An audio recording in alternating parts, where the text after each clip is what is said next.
ways she has found through her research and be able to stand in that more fully. And in standing in who we each are made to be, we are then able to connect with one another more authentically and fully and build the community that we so desire and need to have with one another. And for Brene Brown, of course, any and all of her work is grounded in her faith. And so she sees how those connections between what God is teaching and what she is discovering through her research and through people's lived experience teaches us about how we too are people grounded in our faith, and that is our starting point in all else that we do. She shares her, this is something for us to have in our minds as we think about what it means to be the people of God. She said, "True belonging is a spiritual practice of believing in and belonging to yourself so deeply that you can share your most authentic self with the world and find sacredness in both being a part of something and standing alone in the wilderness. True belonging doesn't require you to change who you are. It requires you to be who you are." Last week we began unpacking this a little bit and looking at the scripture where Jesus himself went out into the wilderness as he was preparing for his earthly ministry and wrestling with himself and everything that he might be tempted to be pulled away from who he is and what he was called to do by in the world. This week we come to the scripture because it is so intimate and really, as we hear the descriptions of God being intricately and intimately involved in how each of us are created, how much God is involved in our lives, how much God is involved in forming and making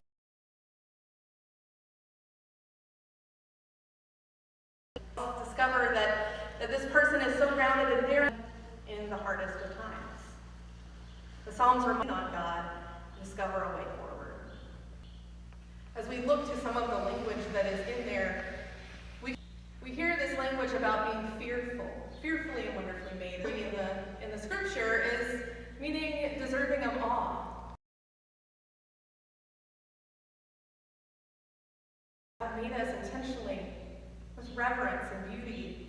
We are each amazing. Wonderfully, has this understanding of what it means to be human, of the way God acts through it, and that even our very existence proclaims God's beauty as we reflect our image of God into the world.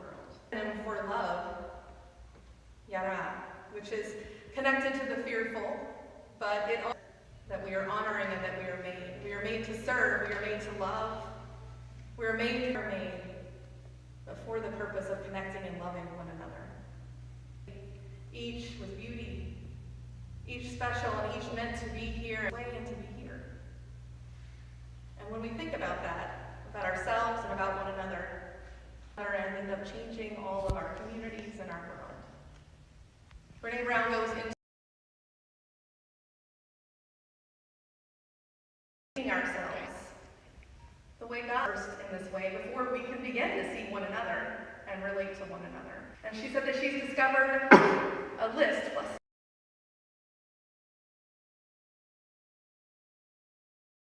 And as you hear this list, you might discover that it's been modeling faith for us. She uses this word braving. The first one, she said, we have to have boundaries. We have to know in the treatment of ourselves and one another that it's important for us to have these boundaries. And it may not happen, and what absolutely can't and won't. And reliability simply means that when we can allow that for ourselves. We beat ourselves up. Fear and shame.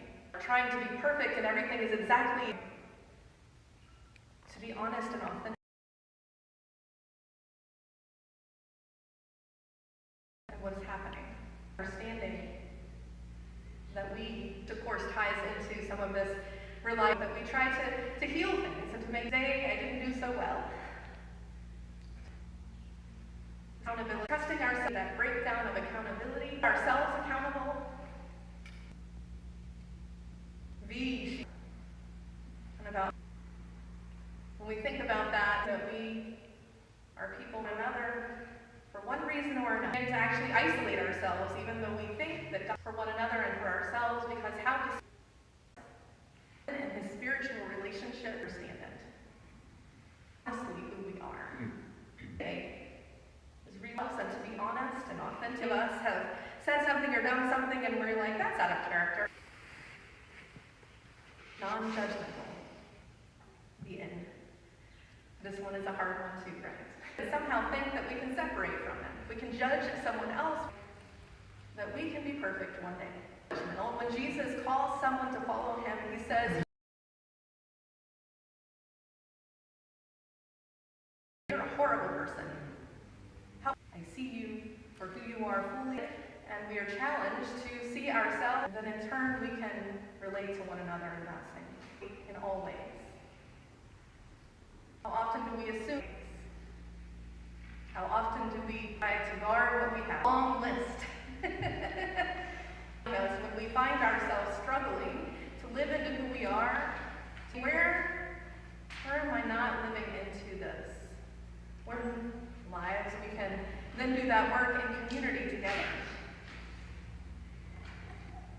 The scriptures all boils down to trust God and how God will be in our lives and in the world.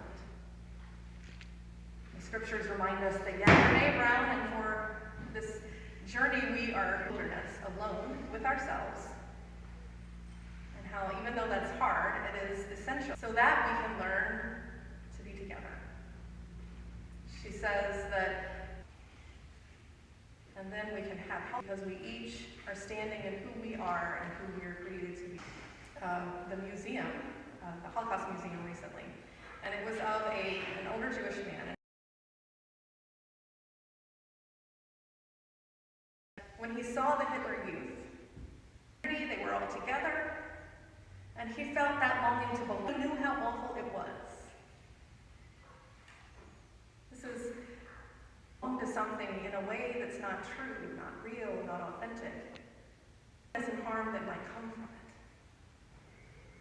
But when we are able to be and know that it's not real, we can look to something and know what it means to stand on our own and to be.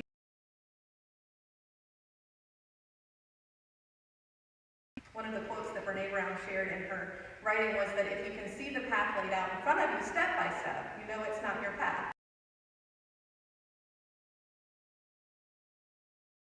That's why it's your path.